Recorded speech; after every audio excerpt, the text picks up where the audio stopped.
Ito ang Biyahe by DJ Lala Banderas. DJ Lala Banderas.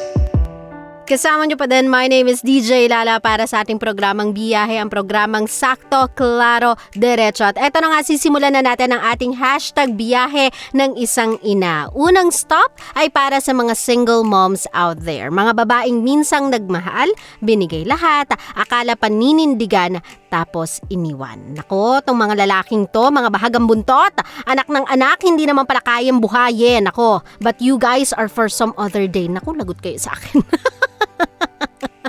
Kay nanay lang muna tayo ngayon. Sa mga ganitong sitwasyon, love, one, never be ashamed of it. Yes, what you've done is something unplanned, but it will never be a mistake. That child is a blessing, a wake-up call and guide for you to straighten up your act and give your life a direction. 2, you are not less of a woman or less attractive dahil lang may anak ka na. Mas nakakabilib nga yung yung isang babae na despite ng kanyang nakaraan, natututong tumayo sa sarili niyang paa at na itataguyod ang anak niya kahit siya lang mag-isa. For me, that is more than admirable. That trait is worthy of unconditional love. Sabi nga nila, the reason why attractive ang mga single mom is because they have a backbone of steel and a heart of gold. So para sa yung single mom, you go girl. Yan! Gusto mo yan may pag you go girl?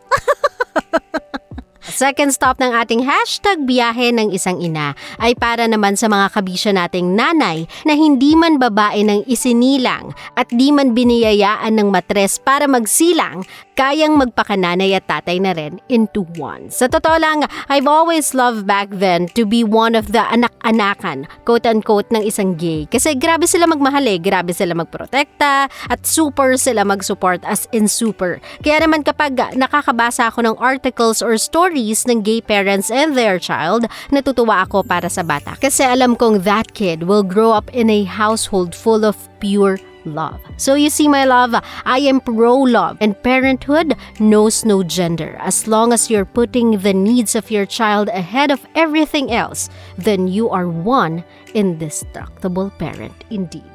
Sa mga love natin, kung meron pa kayong kwento ng hashtag Biyahe ng isang ina, just send it over to my page, DJ Lala Banderas Facebook page. Now, before we go back to more of our music, eto na muna mga mahal ko, ang paalala ko sa inyo, lalong-lalo na gustong-gusto ko na din po kasi talagang matapos itong pandemic na to. And I am sure you are on board with me on this one. Kaya naman sa mga love natin, let's cooperate, let's work together in order for us to fight and end this pandemic. Please, makinig naman tayo. Please, wag magpasaway. Please, wag matigas ang ulo. Okay? Now it's time for us na salubungin ang last stop ng ating hashtag Biyahe ng isang ina ay para naman to sa mga nanay na true to life, Darna. This can probably my mom I'm describing here. Yung nanay na kahit kapos, alanganin at mukhang hindi kakayanin, gagawa at gagawa ng paraan para sa mga anak niya. I know I've said this story on air one too many times, but for the sake of our biyahe today, sabihin ko siya ulit.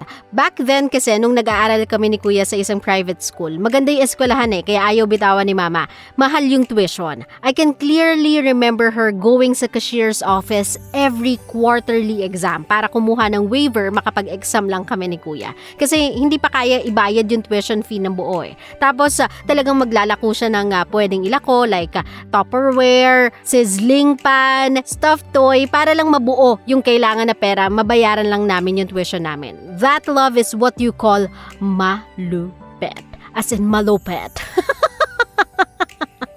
Ganyan kasi talaga yung nanay Basta para sa pangangailangan ng anak nila, wala silang hindi kakayanin. What is hiya sa kanila? So fast forward to today, marami na akong nakikita at na-encounter na riders na babae. Grab man yan or food delivery, babae yung nagde-deliver. Ganyan sila kadesidido, my love, na kumayod para sa mga anak nila. Kaya love, ito with all seriousness, you want to make your life's journey a breeze?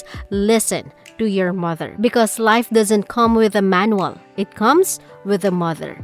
Promise. Listen to me.